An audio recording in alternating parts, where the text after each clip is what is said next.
ఈరోజు విశేషం ఏమిటి అంటే ఊరుగంటి మనుష ఇక్కడ ఆదిలాబాద్ జిల్లా నిర్మల్ నుంచి వచ్చింది. ఆమె ఇప్పుడు ఎంఎస్సి స్టాటిస్టిక్స్లో ఈ 2 ఇయర్స్ కూడా తులసివనం నుంచి కంప్లీట్ చేసింది.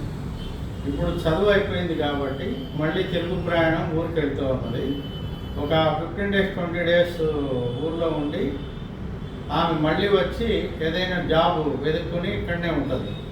అయితే ఇక్కడ ఈ సందర్భంగా తెలియజేస్తుంది ఏంటంటే, బ్రాహ్మణ ఆడపిల్లలు ఎవరైనా సరే ఈ బోత్ తెలుగు స్టేట్స్లో మీరు ఇంటర్మీడియట్లో ఇక్కడ జాయిన్ అయితే తర్వాత పీజీ కంప్లీట్ చేసుకొని బయటకు వెళ్తారు. ఈ సందర్భంలో ఏమిటి అంటే పిల్లలు కూడా సక్రమంగా అన్ని పద్ధతులు నేర్చుకొని సంప్రదాయాలు పాటిస్తూ ఇక్కడ జాగ్రత్తగా ఉంటూ వాళ్ళు చదువులు పూర్తి చేస్తారు పీజీ వరకు. ఆ తర్వాత ఉద్యోగం కూడా చేస్తారన్నమాట. సో ఈ సందర్భంగా ఏంటంటే మన మనుష నిర్మల్ పెడుతున్నది కాబట్టి ఆమెని ఆశీర్వదిస్తూ ఇవాళ తన ఫీడ్బ్యాక్ కూడా తీసుకున్నాం. చెప్పు మనుష. నేను ఈ హాస్టల్లో 2 years వరకు ఉన్నాను.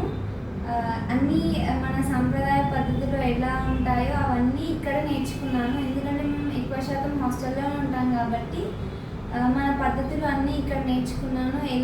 ఎలా ఉండాలి, మన సాంప్రదాయ పద్ధతులు అన్నీ అసలు ఎప్పుడూ ఇంటిని మిస్ అయిన ఫీలింగ్ రాలేదు. మన భోజనం కానీ అంటే బయట హాస్టల్లో ఫుడ్ మనకి తగినట్టు ఉండదు.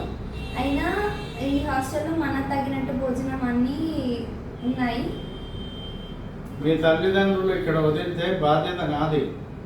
మీరు తల్లిదండ్రులు అక్కడ వదిలేసి ఇక్కడ ఉన్నా కూడా ప్రతి విషయంలో కూడా ప్రతిరోజు మాట్లాడేయడం, వాళ్ళకి కావాల్సిన సౌకర్యాలు ఏర్పాటు చేయడం జరుగుతుంది.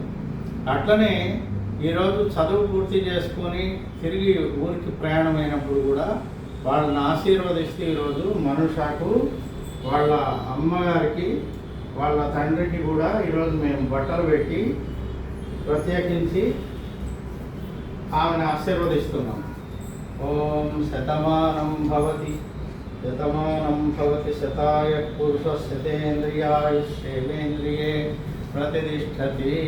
ఇది మనం సంప్రదాయ పద్ధతుల్లో తులసివనంలో చదువుకుంటే మీ చదువులు పూర్తి చేసుకొని వెళ్ళేప్పుడు ఆశీర్వచనం తీసుకొని జాగ్రత్తగా గౌరవంగా ఇంటికి వెళ్ళాలి. అట్లనే మీరు స్కూల్లో ఎడ్యుకేషన్ అప్పుడు ఎన్నో ఇబ్బందులు వస్తుంటాయి. అవన్నీ కూడా అధిగమించి ఈరోజు మనుష పీజీ కంప్లీట్ చేసింది. ఇందువల్ల అందరికీ తెలియజేయడం ఏంటంటే, తులసివనంలో మీరు ఇంటర్మీడియట్లో జాయిన్ అవ్వండి. కంప్లీట్ హాస్టల్ ఫ్రీగా ఉంటుంది. వాళ్ళ ఫీజులు కూడా మేమే కడతాము. ఎటువంటి ఇబ్బంది లేదు. హాయిగా ప్రశాంతంగా చదువుకోవచ్చు. ఇది 4000 ఎస్ఎఫ్టీ ఉన్న పెద్ద బిల్డింగు కాబట్టి ఇవన్నీ కూడా సద్వినియోగం చేసుకొని సక్రమంగా చదువుకొని మీ తల్లిదండ్రుల కీర్తులకి ఏమాత్రం భంగం వాటిల్లకుండా మీరంతా చదువుకొని ఉండాలని చెప్పి ఆశీర్వదిస్తున్నాం. మీ గిరిప్రసాద్ శర్మ.